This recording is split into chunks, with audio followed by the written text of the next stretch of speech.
everybody, welcome back to another week of Meals on the Seesaw. It is Monday night and tonight we've got something I made a few weeks back. I made a version of this. It's a chicken and rice dish that you just cook all in one casserole dish. You want to use something like a Pyrex dish. Heat your oven up to 180 Celsius.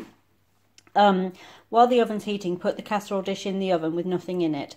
Then when the oven's heated, you want to put 1.5 cups of rice in your casserole dish.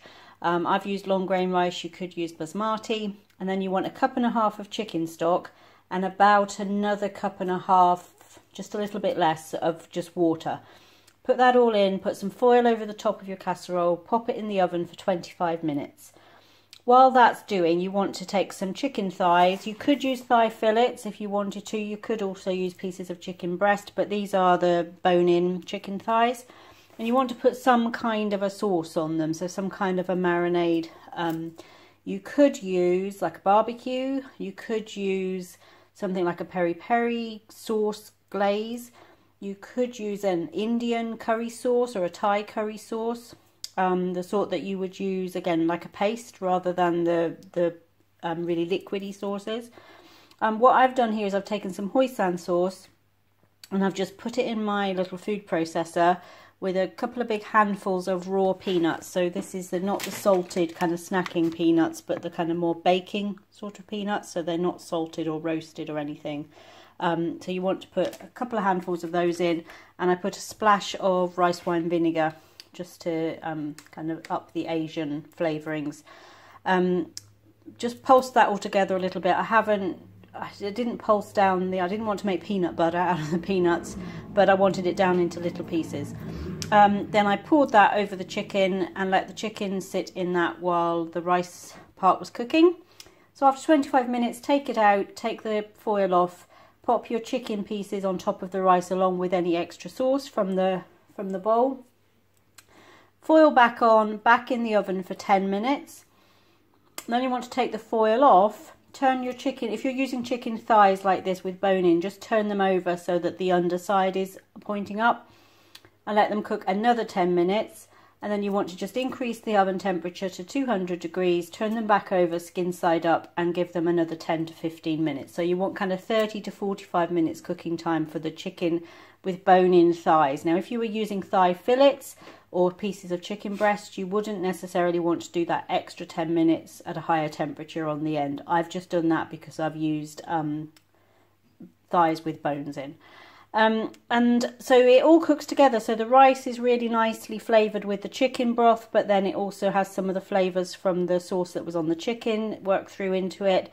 The chicken is nicely cooked through with that kind of coating on the top. And then we've got some steamed vegetables with it. So that's starting our week with a really simple supper. It takes about an hour to cook because you've got the cooking time from the rice before you put the chicken in.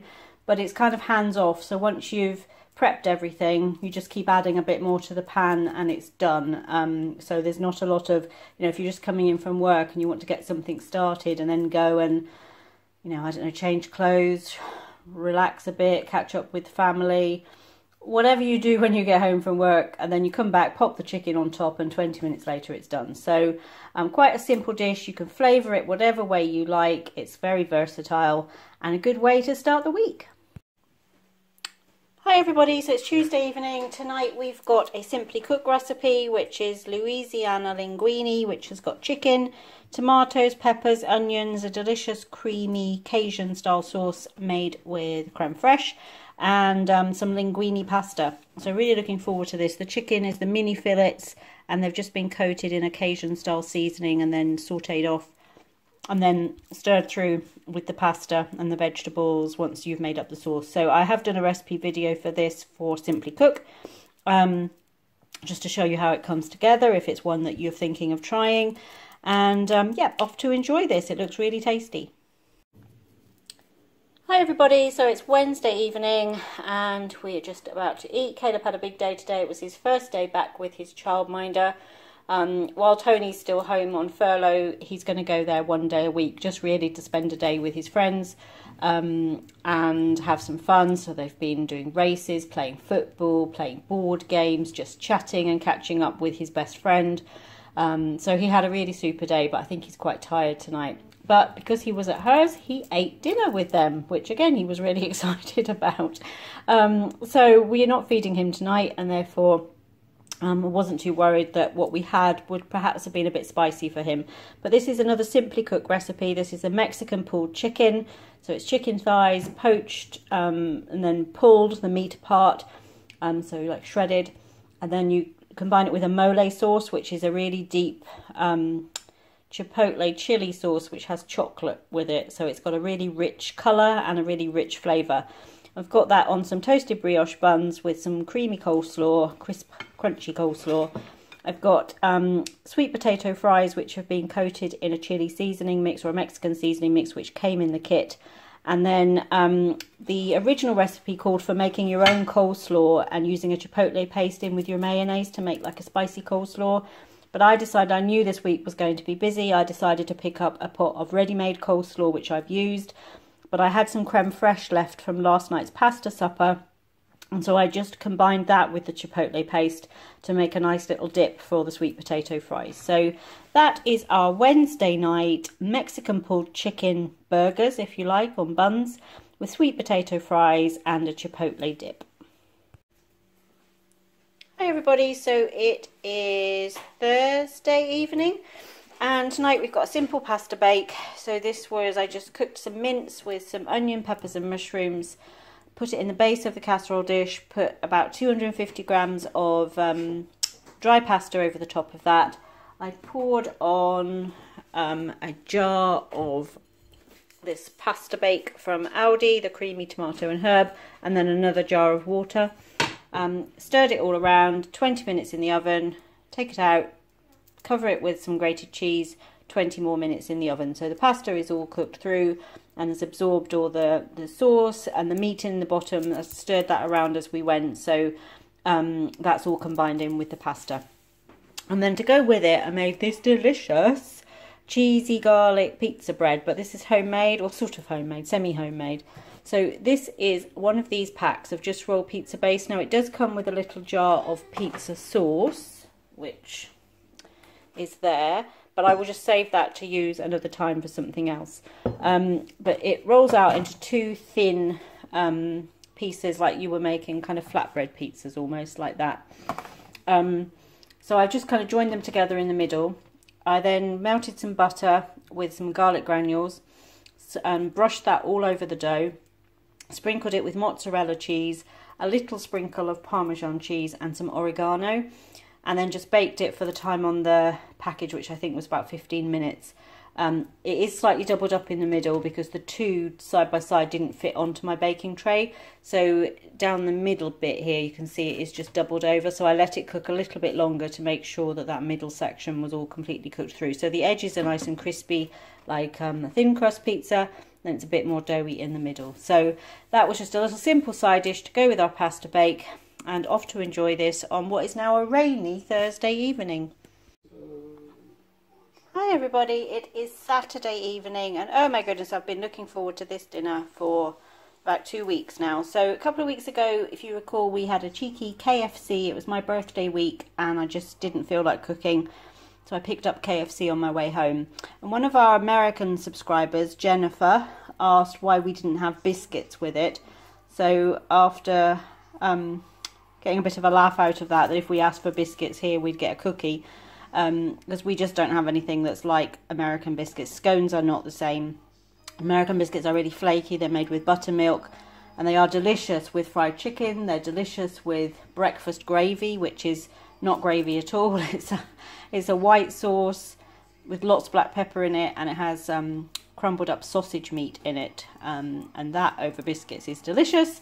But it got us talking about some of the fast foods that we missed from the US. And for me, when I went to KFC, which wasn't that often, but one of my favourite meals was a bowl meal that they did that had mashed potatoes in the bottom with sweet corn, cheese, and then crispy pieces of chicken on the top and gravy poured over it. And it was my absolute favourite meal. It came in a little kind of takeaway bowl and it was delicious. And so I decided to try to recreate it. So that's what we're having tonight. I've got some mashed potatoes, which I made a big pot of mashed potatoes. I mashed them with butter, a little bit of milk and sour cream, about 1/3 of a cup of sour cream. That gives it a real American style mash flavour. And I put some black pepper in as well. Put that into the bottom of the casserole dish. And then I had a can of sweet corn which I drained, sprinkled all over the top of the potatoes. And then a couple of good handfuls of cheddar cheese. And then these are the little refrigerated chicken goujons from Aldi. I had 2 packs of those, popped those on the top, put it all into a 200 fan oven for about 15 to 20 minutes, which was the cooking time for the chicken. So whatever sort of chicken you're using, you need to use the cooking time for that and temperature, because really the sweet corn is just heating through, the cheese is just melting and potatoes are already cooked. And then once it's done, I've made up some chicken gravy. If I had some of the Mayflower Southern Fried chicken gravy, I would have used that, but I don't have any at the moment. So I've just made up some regular chicken gravy to pour over the top, and that is Caleb's. Tony and I are having some baked beans on the side of ours, but I'm so looking forward to this. It's been on my mind since we talked about it. So off to enjoy this on a rainy, miserable Saturday evening. Hi everybody, so it's time for Sunday dinner, and this week we've got braised pork shoulder with mashed potatoes and steamed broccoli. So these are just some shoulder steaks that I cut in half. You could also use a big piece of shoulder and just cut it into chunks.